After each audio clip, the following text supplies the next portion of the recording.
Welcome back, guys.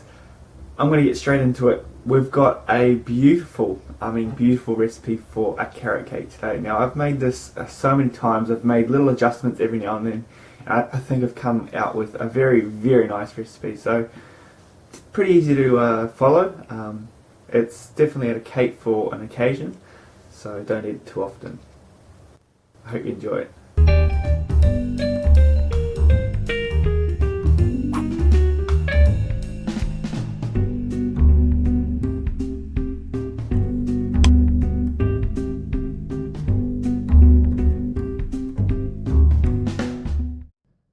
What you need first is one large handy dandy bowl, and into this bowl we're going to make our cake mixture. So we're going to stick in 4 eggs. Best crack them in a separate bowl just in case you get the odd yucky egg and it contaminates everything. So 4 large eggs. We're going to stick in 1 cup of brown sugar and 1 cup of caster sugar. A lot of sugar, I know. It'll taste fantastic, don't worry about it too much. Following this, we're going to stick in half a cup of oil, just normal vegetable oil, and following that we're going to stick in 2 teaspoons of vanilla essence. Grab a hand beater, or if you've got a cake mixer on hand, and just mix this until it goes all nice and blended together. Now once that's all sort of blended together, a nice and smooth mixture, we're going to stick in the last bit of our wet ingredients, which is 3/4 cup of apple sauce. This will really add to the moistness of your cake. It will really help it not dry out if you cook it a little bit too long, and the flavours are actually quite nice as well. So we're going to mix this into our wet ingredients, and we're just going to stick in our dry ingredients through a sieve. So we're going to start with 2 teaspoons of baking soda, followed by 2 teaspoons of baking powder, and then 2 cups of plain flour. Pretty easy, eh?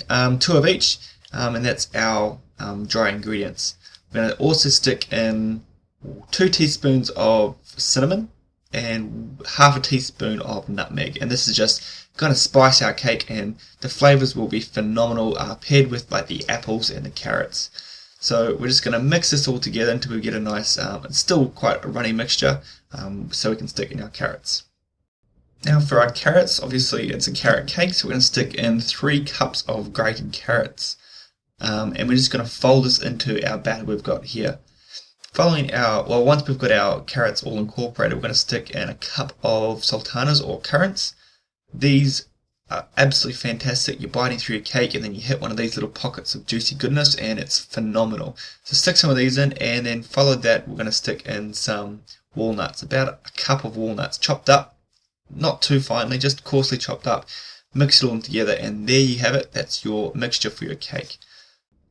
Obviously our cake mixture is going to go into a cake tin. Now if you want a square one, you can use a 9 by 13 inch cake tin, or if you want a circular one like I have, just use a 9 inch across cake tin to get a circular cake. Stick our mixture in, and then we're going to whack this into a preheated oven at 170 degrees for roughly around 35-40 minutes. It may need longer.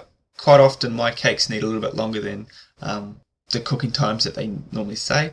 So start checking around 30 minutes, get a toothpick, or if you've got a knife, insert it into the cake, and if it comes out clean, then it's ready. If it doesn't, if it's still got a little bit of mixture stuck to it, then it's going to whack it back in the oven for about 5 more minutes, and then check it again. Okay, once your cake is done, take it out of the cake tin and stick on a wire rack and let it cool completely. Because when we stick our icing on, we don't want our icing to melt from the internal temperature of our cake. Okay, for our icing or our frosting, we're going to start with 2 cups of confectionery sugar or icing sugar. Sift it, make sure you get all the lumps out as much as possible. And we're going to stick in 250 grams of cream cheese. And then following that, we're going to stick in half a cup of softened butter, just cut up into cubes. And all we're going to do is just give it a nice mix around until everything sort of blends together. You'll be surprised at first, but everything blends together and gives you this nice, really smooth icing like we've got here. And now you can either flavour it with vanilla essence, so you can have a vanilla icing, or I always think that the lemon with this carrot cake goes phenomenally. So I'm going to stick in the juice of 2 lemons, and on top of our cake later we can put in some zest just to give it a little bit of a zing. So once we've got our icing, obviously we're just going to wait till our cake is cooled like I said, and then just smear it lovingly really lovingly, get a nice thick frosting across our cake, and there you have it. Once it's all iced, you can choose whether you want to put lemon zest across the top of it. A really nice touch I've found is grab some more walnuts and then crush these up and then scatter across the top for visual appearance as well as taste. So cut this up into as many pieces as you'll want. I like a nice big thick piece with a cup of tea, and honestly I can tell you that this is one of the best carrot cakes I've had, so let me know what you think. And feel free to check out obviously my channel or any other videos. I'm always open to requests also. So thank you guys for watching once again, and I'll see you with the next video.